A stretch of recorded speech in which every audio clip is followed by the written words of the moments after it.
What is good, guys? Welcome back to another BBS video. And today's topic is five of my least favorite characters to drop in 2024.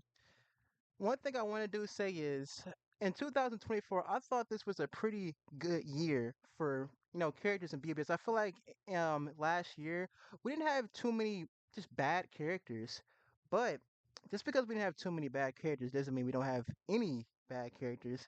So today I want to discuss five characters where I really just didn't like, or just straight up think we would have been better off without. And before we get into the video, I want you, the viewer, yes, you, I want you to comment. What is one of your least favorite characters to drop in 2024? Now, now, with no further ado, let's get into it with number five. For number five, we got none other than Xiao Long. Xiao Long is actually a character that is actually his first version in the game, first five-star version in the game. Because his other version was like a 4 star. But Shao Long, I feel like, is really just a pointless character. He is a ranged character with Squad Zero. I feel like he would have been a really good character if they had made him a NAD character instead of making him an SP character because he's one of those characters that just have no purpose. A character where he's not a co-op character, he's not a guild quest character, he's not a fucking farming character, he's not an epic raid character, and he's never a bonus for anything. So it's like I feel like he's a character that really just has no purpose, and really if you and he's not even a link. He's not really even a link. Now, I'm gonna be honest with you. I don't really dislike this character, but I needed five characters and he had to have been a placeholder for number five. So that's another reason why Shenlong is here.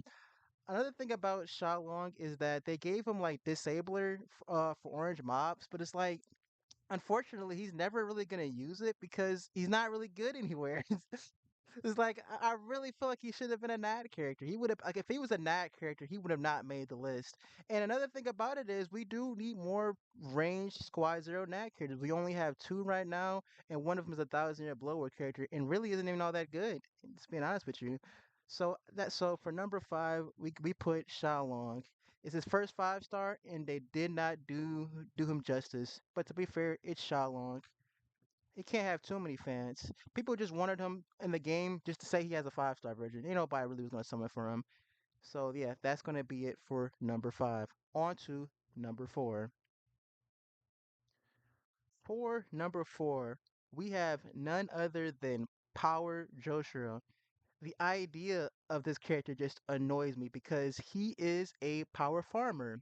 For those who don't know, we do need more power farmers because as of right now, power is the worst attribute when it comes to farming droplets, super potions, normal potions, or any of the most important materials there are to farm in this game.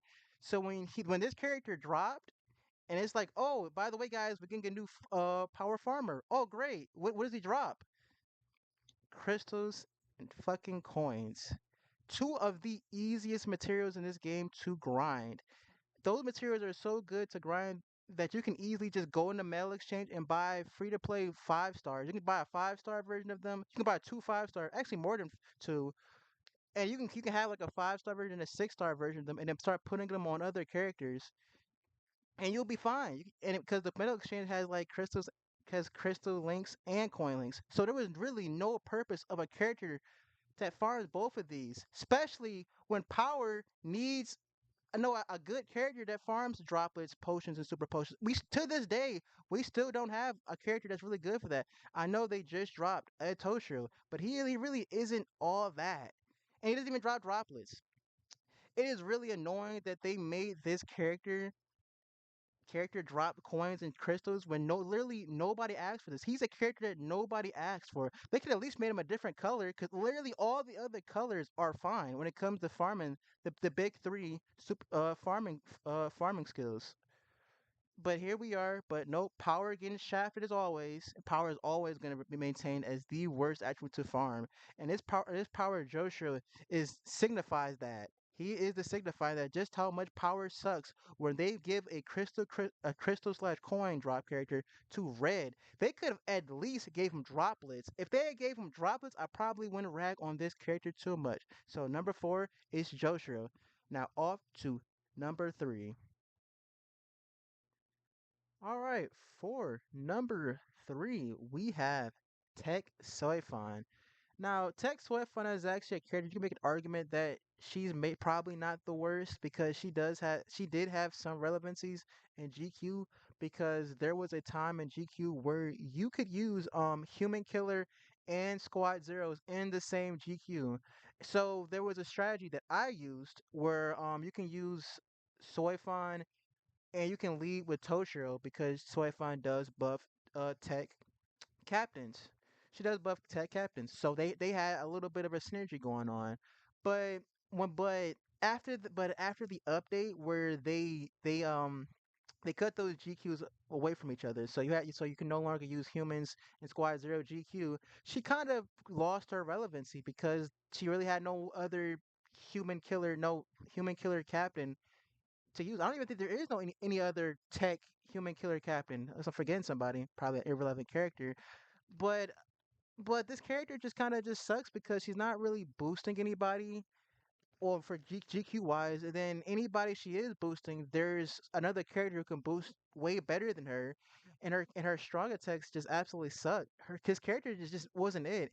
Like, and then on top of that, she's like an SP character that's trying to bring back a plant vortex. Like it's okay when it's on a NAC character, we can let that go, but when it's on an SP character, it's just awful.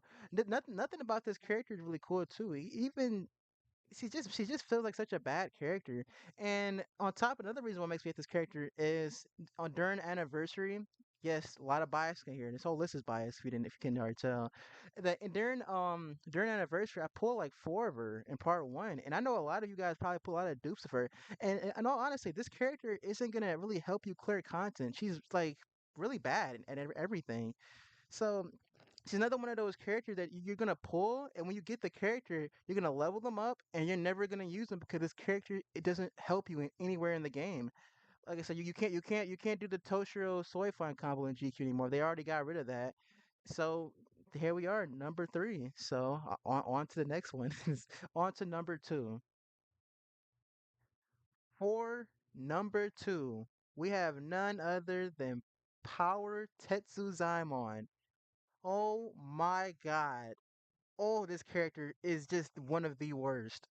Tetsu Zaimon is one of those characters. Every time he gets a new version, he's one of the worst characters. Every time a new Tetsu Zaimon character drops, he's just bad. You could make an argument for the hard one, that there was a hard Tetsu Zaimon who had like demigod kit, but even then, he still was never really good anywhere. And this Tetsu Zaimon carries that mantle of new Tetsuzaimon, new slop, new fucking sloppy ass character that nobody fucking wants or no one fucking cares to use. Now, Tetsuzaimon, just like Soifun, is another character you can make an argument because he does buff power Soul Reapers. But at the same time, there are other characters who does his job better. Like you can use Tanjiro, you can use Mashira, and you can make another argument saying, "But what if you don't have those two, but you have Tetsuzaimon?" Yes, he can do that. But as soon as you get a character like Mashiro, oh, you're gonna bench this dude so fast. And he's another one of those characters where I feel like if he was a flurry character, because once again, he's a ranged stern raider killer. We don't have too many flurry characters. We don't have too many ranged stern raider killers. He would have been a perfect Nat character. uh, but no, they made him a shitty ass SP character that they knew nobody was gonna use. And on top of that, it's a fucking Tetsuzaimon. Nobody likes this dude besides one weird guy. I only know one weird fucking guy who actually likes Tetsuzaimon. It's a person that nobody fucking knows. I don't even know the guy, honestly speaking. But like, dude, this Tetsuzaimon is a huge slap in the face because he also came out during a time where there wasn't really that many good Raider mains, and then him dropping as an SP character is a big slap in the face because he could have been a Nat character and been way more useful than him being a garbage SP character. And a thing about him is that he doesn't even have any farming skills whatsoever. he's not really even much of a link too. I mean, this guy is one of those characters where he's just bad. There's nothing good you can really say about this character other than he buffs Soul Reapers. Like, okay, other characters are doing that, and there are replacements for him, way better replacements. Like, come on now. I feel like Caleb could have did a little bit something else, or they could have just not made this character. They could have just not made a Tetsuzamon. Nobody asked for another Tetsuzamon.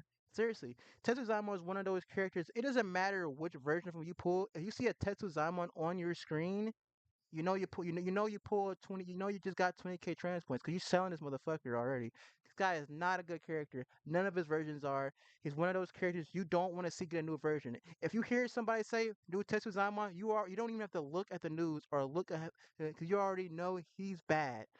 So that here we go. This so that's number two for you. Shitty ass Tetsuzamon. See you on the next time we get another Tetsuzamon. He's gonna be garbage. On to honorable mentions because we do got some.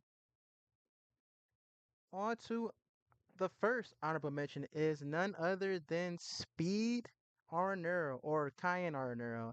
Now, it's good that we finally got an Aranuro after how many years? I can't tell you how many years passes the other Aranuro. But this is the first Aranuro we got in 3, 4, 5 years. I actually don't know. And the only reason he didn't make on the list is that he's actually a decent farming character. But the unfortunate part from him is that he's a blue farming character. If he was a red character, he probably would have done a lot better. Maybe not so much. Now I think about it. But the problem with him being a blue farming character is that blue has one of the best farming characters at all time. There was no way in hell that he was going to outclass him. And I feel like that's why Caleb, when they made this character, they gave him a strong, they built him in such a way that they built him in such a way that if you have those better farming characters, you're just gonna instantly link them, and they knew this. They knew this, so they made him in such a really underpowered way. I wouldn't say he's not bad. I actually don't think he's bad, but I do think they could have made him a lot better. He could have been a lot better. They left a lot for an improvement. And then when you compare him to somebody like the Tech Holly, who's also a farming character, the good the difference in quality of characters is night and day. Holly is way better than this guy, and this guy is will always be a Link. But once again, he's not the worst. That's why he didn't make it the list. I do think there is some good in him though, in this character, aka the farming aspect. He's a really good farmer, Link wise. On to the next honorable mention. All right, for one of our honorable mentions, we got Masaki. I'm not gonna lie, this was she was not originally gonna be an honorable mention, but after doing the Range Espada GQ, it made me realize just how bad this character is. Now, the only reason she's an honorable mention and not on the list is because I already finished Xiaolong's part.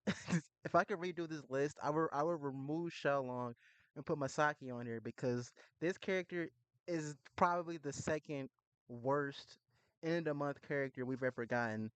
Number one on this list is going to be the worst end of the month character, in my opinion at least. So I just wanted to put her in here because it's an honorable mention. Can we just pretend like she's actually number five on this list? I actually probably would have made her put her higher on this list. This character is just bad. She's supposed to be a GQ character and she doesn't do GQ good at all. This character just fucking sucks, though. But I'm just gonna leave it off on here. It's just that she is an honorable mention, but she should have been on the list. I sort of forgot about this character, and that's why she didn't make it on the actual list. All right, moving on to the next honorable mention. Next honorable mention is Zombie Bambietta. Now, this character is not a bad character, but I just had to put a Bambi on there because I hate Bambietta. I don't like Bambietta. So I had to shout out one of the Bambiettas. If she was a bad character, she would have definitely made the list. But since she's actually a decent character, she didn't make the list. So shout out to all my Bambi haters. If you're one of them, should stand up. You should be proud. But yeah, she's not so she's an honorable mention. She's a good character. I hate to admit it, she is a good character. That's why she's an honorable mention. And moving on. Now, for number one, we have none other than Thousand Year Blood War Rengiku. Now, this is gonna be a controversial pick because I can see some people might see her as a somewhat decent character, but the reason why she's on this list is because she's, for one, my least favorite character to drop 2024. Yes, all the four characters I just mentioned, I dislike this character the most. Those. Another reason is that on paper she looked like she was gonna be a decent character, because when we saw her skills, we like, wow, this is really powerful. Even though she was missing disabler, she still looked like she was gonna be a good character. And then when we saw her kid, oh my god, we realized she had one of the worst kids ever. Impossible, actually. I always said when she first dropped that she is literally Spirit Society Shinji. She's literally like a clone of him. Because when he dropped, he looked really good on paper. Then we saw the kid, we're like, oh my god, we literally thought he was gonna save the tech characters, and this Rain Giku is the exact same way. And the weird thing about it is, I do think if they literally just gave her a better kit, this character would have been really fucking powerful. Because first off, she really synergizes with Thousand Year Blood Aizen, who was one of the best Nat characters for that week, for that period, excuse me. Cause she has a team boost. She boosts tech soul reapers when you proc. So she worked well with Aizen. She had Lacerate, so you could have gave Aizen 40% damage to Lacerate. And then on top of all that, her ultimate had freeze and lacerate. But I wonder, why does the freeze matter? Bro, the reason why freeze matters is because sometimes when you nuke, not sometimes, when you nuke and you don't kill the mobs, they get pushed back. And she has freeze, so she could have froze the mobs. So even if you can't kill them, they still would have been stuck where they got hit. It would have been good. So it's like, damn. The more I think about this kid, the more I get angry because, like, bro, this character has so many good building blocks to be a good character. So many building blocks was put in place. Like, damn, this could have been a really fucking good character. But no, we got one of the worst end of the month characters. This character is never good, no matter what situation it. She's not good in Epic Raid. She's not really good in Senkaimon. She's not good in Arena. She's not good in Guild Quest. We thought she would have been good in. I mean, don't get me wrong. You can use her in Guild Quest. I tried it before, but it's like you're better off just using Seventh and Ichigo, and which gets on my nerves more because if she had a better kid, if she had a better kid, we could have probably used her. Let me rephrase this. If let's say if you didn't summon for Zombie Bambietta, you probably could have used Rengiku instead of using some old ass character because she's just not good. She's not even good at Limit Breaker because she was not designed to be a Limit Breaker character.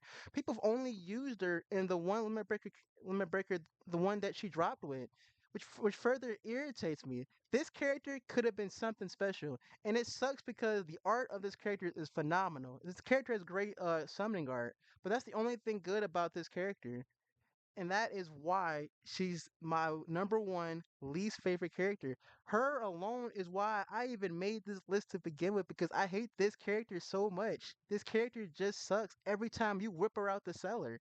Every time, dog. And unlike the characters before her, the characters that came before her weren't really meant to be good characters anyway. She was designed to be a good character. They just didn't execute, the character. They didn't execute her actually. But that's gonna be it for the list. Sure, let me know if you disagree with any of my picks. I mean, I feel like most of y'all can agree about five through all the way up until this point. But this is how I feel. My least favorite characters are 224, and I would also say the worst of 224. That's gonna be it for the video. I'll catch y'all another time.